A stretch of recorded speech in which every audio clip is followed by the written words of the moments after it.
दोस्तों, आपने recently news में सुना होगा कि 1350 करोड़ की ज्वेलरी जो कि बिलोंग करती है नीरव मोदी और मेहुल चोकसी की फर्म से, इसको यहाँ पर एनफोर्समेंट डायरेक्टरेट ने भारत लाया है। तो ये एक बहुत बड़ी न्यूज़ है मेरे हिसाब से, क्योंकि आप देखिए जिस तरह का लॉ होता है हमारे देश में वो काफ़ी ज़्यादा जटिल है। जो कानून है उसके थ्रू हमारे अथॉरिटीज़ के पास बहुत ज़्यादा पावर नहीं होती कि इस तरह के जो बड़े इकोनॉमिक ऑफेंडर्स हैं उनको भारत लाया जाए या फिर उनकी जो प्रॉपर्टीज़ है उसको जब्त की जाए। तो इस मामले के हिसाब से आप देखिए तो एक काफ़ी अच्छी न्यूज़ है। इसको और जानेंगे कि मामला क्या है और हांगकांग का इससे क्या रिलेशन है। चलिए आगे बढ़ते हैं। मैं हूं अंकित अग्रवाल और अपडेट के लिए आप मुझे फॉलो कर सकते हैं इंस्टाग्राम, फेसबुक और ट्विटर पर। मेरे लेक्चर की हर पीडीएफ आपको फेसबुक पर तो मिलेगी, प्लस साथ में आप मेरा टेलीग्राम चैनल ज्वाइन कर सकते हैं by searching Ankit Agrawal official. ध्यान रखिएगा इसमें 33,000 से ज़्यादा मेंबर्स हैं, यही वाला चैनल ज्वाइन करिएगा। और अगर आप यूपीएससी की तैयारी कर रहे हैं तो आपके लिए सुनहरा मौका है। स्टडी IQ लाया है आपके लिए स्मार्ट कोर्सेज, जिसके थ्रू आप अपनी प्रिपरेशन और भी ज़्यादा अच्छे तरीके से कर सकते हैं। तो जैसा कि आप न्यूज़ में देख सकते हो, enforcement directorate brings back to India rupees 1350 crore in jewellery belonging to firms of Nirav Modi and Mehul Choksi. क्योंकि अभी हम यहाँ पर ईडी की बात कर रहे हैं तो क्यों ना एक क्वेश्चन किया जाए। बहुत ही सिंपल क्वेश्चन है आपके लिए। Enforcement directorate comes under which ministry? कौन से मिनिस्ट्री के अंडर आता है? Home ministry, finance ministry, external affairs ministry, prime minister's office? इसका आंसर मैं आपको इस वीडियो के एंड में दूंगा। तो सबसे पहले हम समझते हैं कि ये जो ज्वेलरी है आप देख सकते हो, ये 2300 kg की ज्वेलरी है, जिसके अंदर आपको पॉलिश डायमंड्स हो गया, पर्ल्स हो गए, सिल्वर ज्वेलरी हो गया, इस तरह के आइटम्स आपको मिलेंगे जिसकी वैल्यू 1350 करोड़ है और इसको हांगकांग से लाया गया है। अब ध्यान रखिएगा यहाँ पर जो नीरव मोदी और मेहुल चोकसी है उनके ऊपर ऑलरेडी एनफोर्समेंट डायरेक्टरेट के द्वारा केस चल रहा है under prevention of money laundering act. क्या आप मुझे कमेंट सेक्शन में बता सकते हैं कि ये जो PMLA एक्ट है इसको कौन से साल में लाया गया था हमारे देश के अंदर, कौन से ईयर में ये पास किया गया था? तो PMLA एक्ट के थ्रू यहां पर $2 बिलियन का फ्रॉड का केस चल रहा है। आपको याद होगा 2-3 साल पहले यहां पर PNB की तरफ से खबर आई थी, जो मुंबई ब्रांच है वहां से करीब 13-14 हजार करोड़ का फ्रॉड किया गया था इनके द्वारा। और इस समय अगर आप देखेंगे तो नीरव मोदी जो है वो लंदन की जेल में बंद है करीब मार्च 2019 से, और जो मेहुल चोकसी है वो एंटीगुआ में है, इस समय छुपा हुआ है। अब हम आते हैं कि यहाँ पर हांगकांग का क्या रिलेशन है। देखिए कि एनफोर्समेंट डायरेक्टरेट ने सबसे पहले क्या किया कि हांगकांग अथॉरिटीज़ के साथ मिलकर जितनी भी लीगल फॉर्मेलिटीज़ थी उसको पहले कंप्लीट कराया, तब जाकर ये हम जो 1300 करोड़ से ज़्यादा की ज्वेलरी है वो अपने देश के अंदर आता हुआ देख रहे हैं। तो यहाँ पर ये हांगकांग पिक्चर में कहाँ से आता है? अब देखिएगा कि जब ये पूरा फ्रॉड किया जा रहा था नीरव मोदी मेहुल चोकसी के फर्म्स के द्वारा, तो उन्होंने सबसे पहले क्या किया, उनकी जो फर्म्स हैं दुबई के अंदर, क्योंकि दुबई में भी उनकी कई सारी फर्म थी, तो उन्होंने एक तो इंडिया से जो ज्वेलरी हो गई, इस तरह के एसेट्स हो गए, उसको ट्रांसफर किया दुबई, और टोटल फिर उन्होंने एनफोर्समेंट डायरेक्टरेट या फिर किसी भी इन्वेस्टिगेशन एजेंसी से बचने के लिए, ताकि उनका जो प्रॉपर्टी है, ज्वेलरी है, वो जब्त ना हो जाए, उसको क्या किया, दुबई से शिफ्ट करा दिया था हांगकांग में।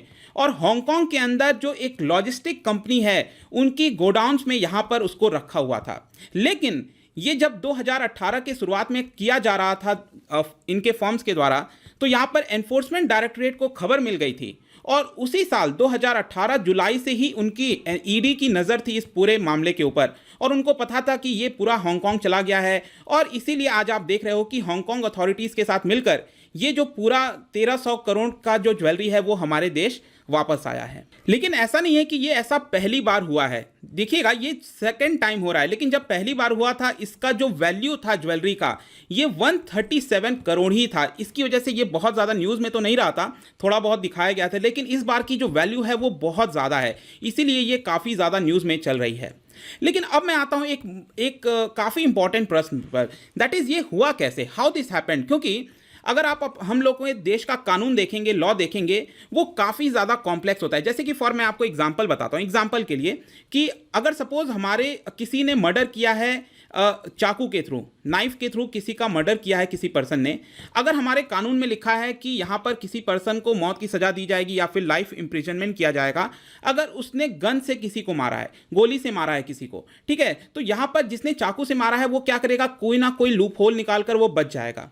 अक्सर हम देखते होंगे हमारे कानून सिस्टम में, अक्सर आप देखते होंगे कि किसी ने मर्डर भी किया है तो बहुत साल लग जाते हैं जस्टिस मिलने में। और यहाँ पर तो हम बात कर रहे हैं लोन की, ठीक है, जो लोग लोन लेते हैं बैंकों से वो लोग भाग जा रहे हैं, तो उनके ऊपर तो जस्टिस कराना बहुत ज़्यादा मुश्किल हो जाता है। इसीलिए मैं कह रहा हूं कि ये हुआ कैसे। तो यहां पर सबसे बड़ा जो आंसर है वो है आपका फ्यूजिटिव इकोनॉमिक ऑफेंडर। क्या आपको याद है 2018 में सरकार ने एक लॉ पास किया था जिसका नाम था फ्यूजिटिव इकोनॉमिक ऑफेंडर एक्ट 2018, और इस एक्ट के थ्रू यहां पर सरकार ने ये बोला कि जो भी पर्सन यहाँ पर इकोनॉमिक ऑफेंडर है, मतलब किसी ने लोन लिया है और उसका गलत इस्तेमाल किया है और वो देश के बाहर चला गया है और जो पूरा प्रोसेस है कानून का हमारे देश से उससे बच रहा है, तो हम उसको दर्जा दे देंगे फ्यूजिटिव इकोनॉमिक ऑफेंडर का। अब मैं बता दूं यहाँ पर कि इस लॉ की जरूरत क्यों पड़ी, क्योंकि आप सोच रहे होगे क्या 2018 के पहले ऐसा कोई कानून नहीं था इसके थ्रू जिनको गिरफ्तार किया जाए। तो यहाँ पर इस तरह के कानून थे, जैसे कि आप देखिए, आई थिंक मैंने आपसे क्वेश्चन पूछा था पीएमएलए एक्ट का, ये 2002 है।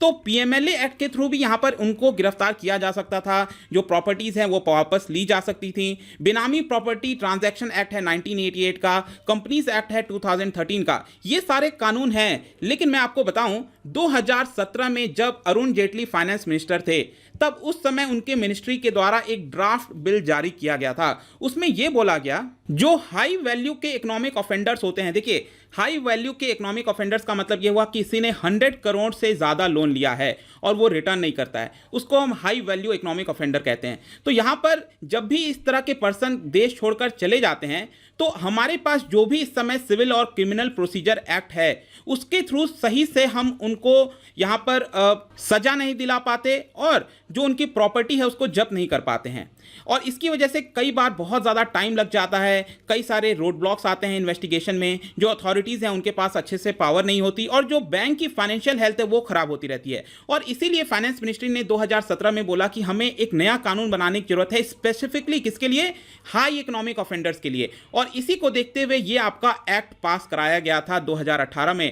और इस एक्ट में यह था कि किसी भी पर्सन को अगर कोई कोर्ट कहता है, हमारे देश के अंदर कोई भी कोर्ट है, ठीक है, अगर वो कहता है कि ये पर्सन फ्यूजिटिव इकोनॉमिक ऑफेंडर है तो उसको इसका दर्जा दे दिया जाएगा। और जब किसी पर्सन को एफईओ का दर्जा मिल जाएगा तब उसकी प्रॉपर्टी जब्त करना, उसको गिरफ्तार करना बहुत ज़्यादा आसान हो जाएगा। अब यहाँ पर वो पर्सन जो देश छोड़कर चला गया है और जो क्रिमिनल प्रोसिक्यूशन है उससे बच रहा है और भारत आने से मना कर रहा है, उस पर्सन को यहां पर एफईओ का दर्जा दे दिया जाता है। और एक चीज मैं बता दूं, जो पहले पर्सन थे इकोनॉमिक ऑफेंडर के एफईओ के जिनको दर्जा दिया गया था वो था विजय माल्या, और सेकंड नंबर पर है आपका नीरव मोदी। नीरव मोदी को मैं बता दूं, ये मैंने वीडियो बनाया था, ये आपका दिसंबर 2019 में ही नीरव मोदी को फ्यूजिटिव इकोनॉमिक ऑफेंडर का दर्जा दिया गया था। और क्योंकि यहां पर उसको एफईओ का दर्जा दिया गया, इसका मतलब जून 8 को, ये जो आपका जून 8 गया है अभी, वहां पर एक कोर्ट ने, मुंबई की एक कोर्ट ने जो उसकी प्रॉपर्टी है जो कि हांगकांग से आई है उसको कॉन्फिस्केट करने का निर्णय दे दिया। मतलब कि इसको अलाउ कर दिया कि जो ईडी है वो प्रॉपर्टी ले सकती है। अब ये क्यों हुआ, क्योंकि ये हमने एक्ट पास कराया था।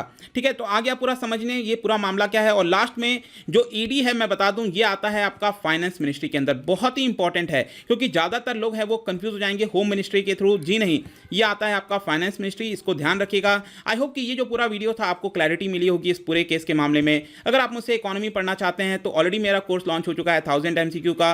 प्रीलिम्स के लिए अलग से कोर्स है, आप स्टडी IQ ऐप पर जाकर परचेस कर सकते हैं। किसी भी इंक्वायरी के लिए आप मुझसे डायरेक्टली इंस्टाग्राम पर जुड़िए, यहां पर भी मैं डेली एक MCQ डालता हूं, आप जाकर स्टोरीज में प्ले कर सकते हो। मिलता हूं आपसे next time, till then thank you very much, see you soon.